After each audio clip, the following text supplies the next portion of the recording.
Namaskar and very good afternoon viewers. I, Dr. Renu Tomar, welcome you to CEC Gurukul lectures. Friends, today I have taken up a topic which is near to my heart and which is very important from the socio-economic perspective as well as education perspective, that is women and education in India. Friends, today we shall be discussing that how women education helps in socio-economic development of the nation, how important women education is for India in particular and other nations, where we stand as far as women education in India is concerned, what are the reasons or constraints socially, economically, psychologically which stops women education and how that can be improved upon. And lastly, we shall be discussing that how women education has been tackled by NEP 2020, so that we will have an idea that where we were decades back, where we are today and where we shall stand after 30 years or so.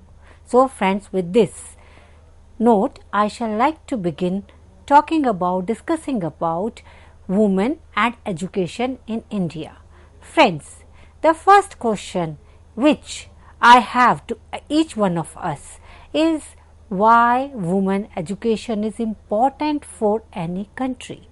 How women education plays an important role as far as socio-economic development of a nation is concerned. It has been proven by various researches that by improving girls' educational level, we shall be able to provide healthy society as well as economically important and potentially paying generation to our society. That means the entire community shall be benefited by it. The individual shall be benefited by it, the family shall be benefited by it, and the nation shall be benefited by it. That means if a woman is educated, the researchers have proven that even the infant mortality rate of babies is affected. Even when the mothers have received primary education, even then they are able to control infant mortality rate that is found to be half in comparison to the children whose mothers were illiterate. That means the literacy at even the primary level helps in control of infant mortality rate of babies.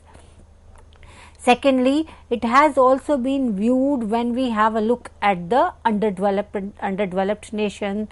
The poorest countries of the world find that the girls are not attending secondary school. That means the statistics have shown, the researchers have shown that 50% of the girls in those countries do not attend secondary school. Yet researchers have proven that an extra year of school for girls increases their lifetime income by 15%. If lifetime income is increased as proven by the researchers by 15%, that definitely points out that there is going to be improvement in the economic development of the nation. That means the female education, women education or girl education, these are the multiple names by which we identify women education. If women education in any education system of the country is identified as an important and aspect of an education system which need to be attended sincerely and seriously, that would result in improving earning potential of the woman. That would mean that because it is usually seen whenever the woman is earning more, they are investing on their children. In comparison to the men, the researchers have shown that women are more children oriented. They invest more of their income on children in comparison to the men. that would result in improving the standard of living for their own children. That means if the female education is improved in any country, that itself implies that children's standard of living is improving. That would also mean that women income would result in better education of the children, better health of the children, better living standard of the family. All these would have an impact. Moreover, the woman's health will also be improved, because researches have also proven that when the woman is educated, they are aware of contraceptive uses. That results in lowering sexually transmitted infection and increasing the level of resources available to the woman. In fact, it is also found that wherever in the societies and community women are educated, there is lesser domestic violence. And because the reason being, the women being economically independent have other viable sources. They are financially independent. That means they can go for divorce also, and they will not have to undergo domestic violence. So, education improves income of the woman, improves communication of the woman, improves their participation in the society, in the community, in the development of the country. So, education of the woman is affecting any country in much better way than any other investment. So, it would not be far-fetched to say that female education or woman education alleviates inequality in education. That means whenever woman is educated in the society, that would itself result in alleviating inequalities in the society, and women education will result in sustainable development. Quality education for all itself mean that gender equality should be there, because usually we talk about equality, equity, and in equality and equity the first word which comes to our mind is woman. So, gender equality is something which is very much required. So, it is very much important that we are able to get rid of inequalities in education as far as women is concerned, if we want any nation, any community to have sustainable development. So, quality education for all means education of women at the same level as we have for men, because researches have proven that lower literacy generally have negative impact on the women lives and also on their families' life as well as country's economic development. Education of the girls result in empowering them in developing the nation, leading to faster development as well as reduction in population. So, these are the reasons why we should be trying to have education seen from the perspective of women education more strongly. We shall be strengthening women education in the education as a whole. Women education shall be read as a significant area as far as environmental issues are concerned and as far as social issues are concerned, because it is generally seen that wherever women are more educated, they are giving more as far as their inputs are more there in the environmental issues also. They are more concerned about environment and resulting in dealing with the environmental issues.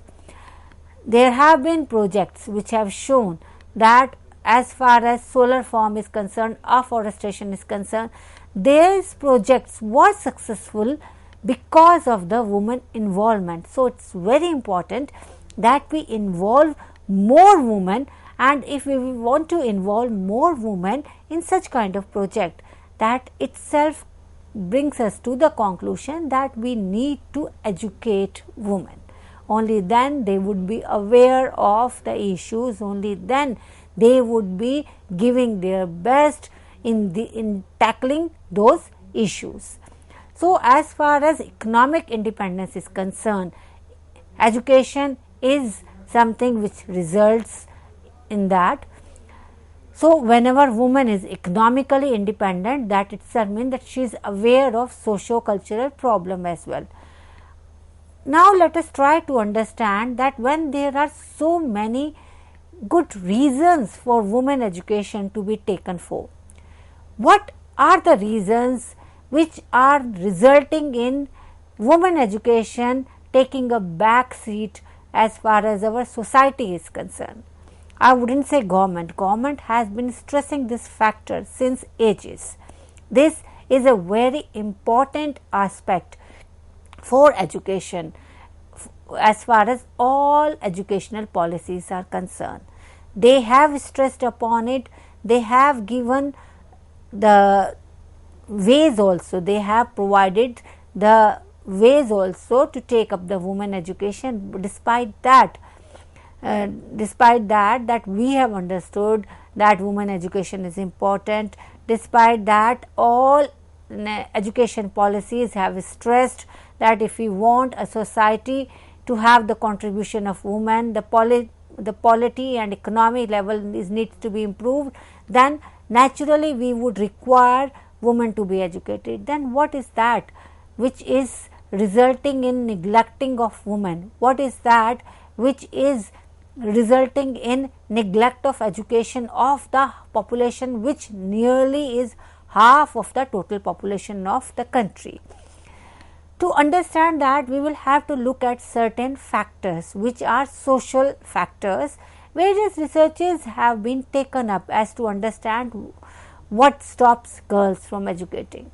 The problems which have been identified by various researchers are like lack of infrastructure.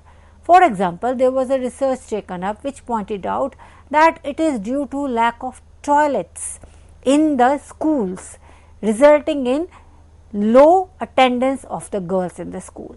Naturally, if the school doesn't have the requisite infrastructure to the extent of having toilets, then that is going to have the maximum impact on the girls only. The parents will not feel sure of sending their girls to the school. Even the girls will not be comfortable in going to the school.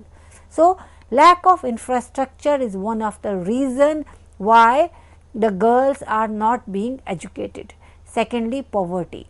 Researchers have also shown, and this is something which all of us can observe, that whenever there is poverty, then the family, if given a choice to educate a girl or a boy, then naturally the option which family would take is to educate the boy, because educating the girl will be understood by the family as wastage of money, because woman in the society is not considered as someone who is going to become a potential earner and help in the old age of the family. She is someone who is to be married off. So, she is someone who is reared for breeding. That will be something which is a fact as far as society is concerned, and the result is that the poor families wouldn't be able to invest on their girl education. Usually it is seen that in such kind of families, girls are looked at as someone who are going to take care of their siblings, who are going to do household work, because that is more important than educating them. Another aspect, another factor which is stopping girls from educating is early marriages, because whenever family finds that by marrying the girl at the early age would be beneficial to the family, because they would be free of having one more member who wouldn't be there with them in their old age. So, they prefer to marry them at the early age. That itself means that they wouldn't be educated. Then there are other cultural taboos included as far as development of the girl child is concerned, as far as the education of the girl child is concerned. To name few, as far as cultural taboos is concerned, one of our research has found that the families are not sending their girls to the school for two reasons. One, they say that the schools have boys and the school has male teachers. So, that will be against the culture to send the girl to such school, because then they would be interacting with the gender which they are not supposed to until and unless they get married. There are also cultural taboos related to virginity, that if the girl is going to school, that may result in losing of virginity because of their running around or because of their playing, and that will create problem in their marriages. So, such kind of cultural taboos has resulted in women not being educated. In fact, when we have a look at the statistics as far as in India is concerned, 39.4% of adolescent girls in the age group of 15 to 18 are not attending any educational institution, whereas when we will look at the percentage of boys in comparison to that, we will find that they are 35%. It's not just the variation between the statistics, that is the girls are 39.4% and the boys are 35%, but the reason for girls being in the school, girls not being in the school and boys not being in school are something which are alarming. If girls are not in the school, they are working at home, they are attending to household work. If boys are not school, then the chances are there that the boys are not in the school, they may or may not be working. So, the reason for not sending adolescent girls to the school when they are in the age group of 15 to 18 are that they will be potentially more beneficial to the family if they stay at home, if they attend to the siblings at home, attend to the household work, cook for the family while their mothers are gone working, because usually in the family where mothers are working as farm labour, so they are working as maids in certain homes, then the girls are supposed to attend to the household work. So, if we consider the reason for girls not being in the school, how do we address that? To address that, NEP has added RTE Act, extended RTE Act to the age group of 18. I think this is something which is remarkable and going to help out as far as education of girls is concerned, because when it has been made important, it has been made, it's a directive of the government and it is part of the policy that the child has to be in the school till he or she is 18. That itself concludes that the girl cannot work at school. It can be questioned by any one of us. We can force the family to get the girl in the school as well as ensure that the girl attends the school also as she is supposed to be. So, this is a provision which is definitely going to help in addressing this issue of women education, lesser of statistics as far as girls in the school is concerned, particularly in the secondary school. Another aspect which we need to consider is that when the girls are working at school, at home, or they are working with their mothers, does it mean that they are workers? Definitely they are not workers, because potentially they are not benefiting neither the nation nor the family. In a way, they are not earning. So, their duties, the household duties which they are doing, that is not benefiting anybody, neither socially nor economically. This is something which we need to realize.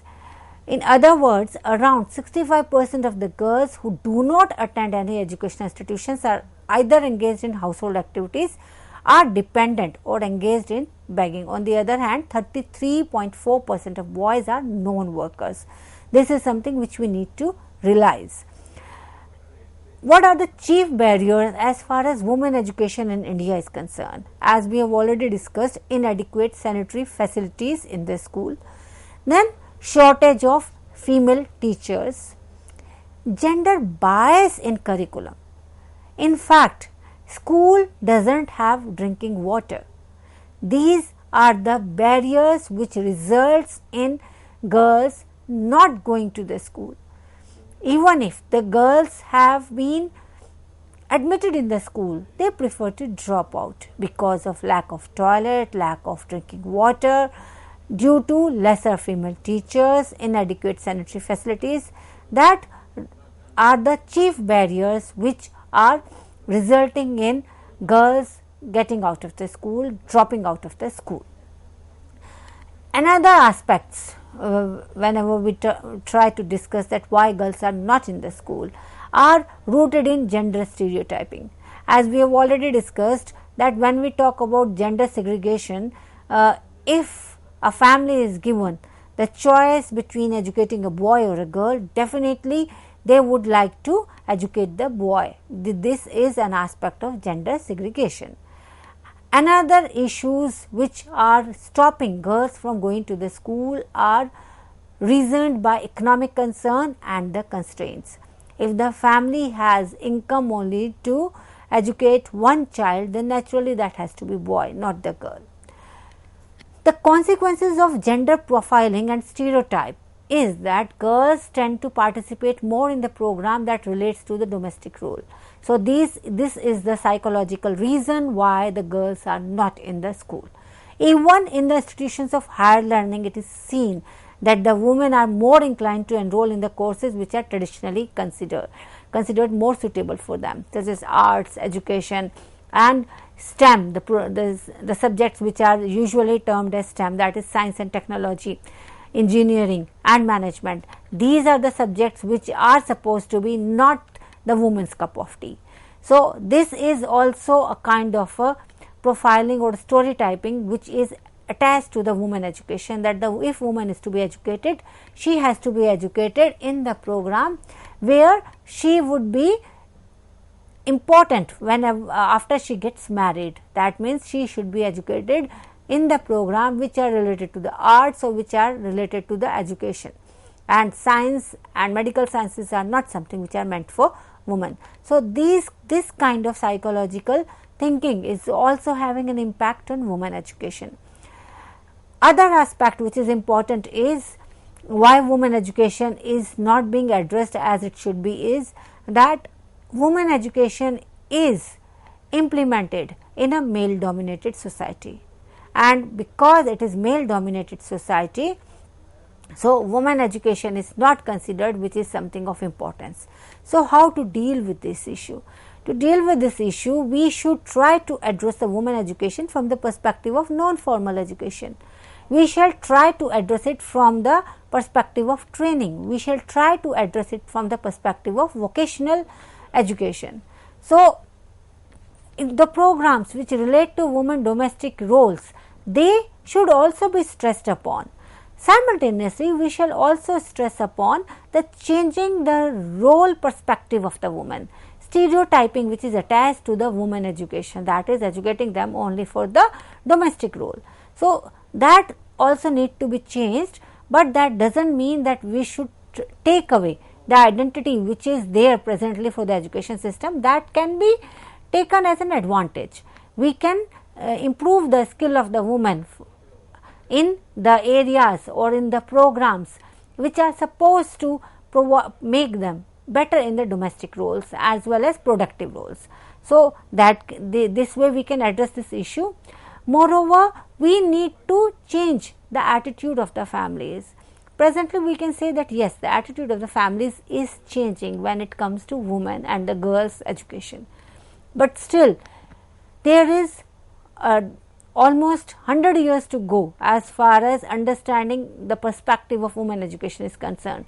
Women being considered as a potential earner, women being considered at par as far as the social norms are concerned. This is something which is still going to take lot of time, but of course we can say that by educating girls we have been able to change norms. There have been women in the society at large, in the community, in all the fields, may it be the medicine, may it be the politics, may it be the technical fields, where the women have proven that they are the best.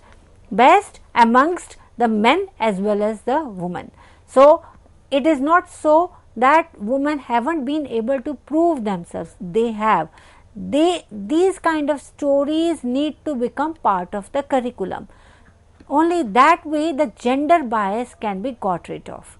So to get rid of the gender bias, it becomes very much relevant that we stress upon the examples which exist in the society, which have proven that the women education has resulted in better individuals. So friends, we shall be discussing these factors again in detail in the next lecture. For the time being, I will take your leave. Namaskar. See you soon in my next lecture on the same topic, which is women and education. Namaskar and have a good day.